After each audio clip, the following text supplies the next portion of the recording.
കണ്ടില്ലേ അടുത്ത ന്യൂസ്?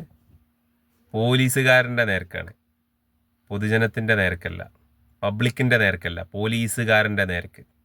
അവർക്ക് സുരക്ഷ ഇല്ലാത്ത ഈ നാട്ടിൽ ഞമ്മക്ക് എന്ത് സുരക്ഷയാണ്?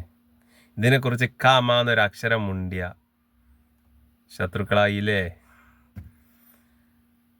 നമ്മളെ നിയമത്തിൻ്റെ പ്രശ്നമാണ്. നിയമം ഒന്ന് സ്ട്രോങ് ആക്കണം. ഇത് പിടിച്ച അപ്പം ഇറങ്ങും, ജാമ്യക്കാരും വന്ന് അപ്പം ഇറങ്ങും. അതിനുള്ള ഒരു എല്ലാ നൂലാപോലും എല്ലാ ലൂപ്പോളും ഇപ്പോഴത്തെ നമ്മളെ നിയമത്തിലുണ്ട്. പാലക്കാട് വടക്കാഞ്ചേരിയിൽ ലഹരി ഇടപാട് തടയാൻ ശ്രമിച്ച പോലീസുകാരൻ്റെ നേരെ വണ്ടി ഇടിച്ച് കൊല്ലാനാണ് ശ്രമിച്ചത്. പോലീസുകാരൻ്റെ നേരെ, പൊതുജനത്തിൻ്റെ നേരല്ല. നിയമം ശക്താക്കണം, നിയമം സ്ട്രോങ് ആക്കണം.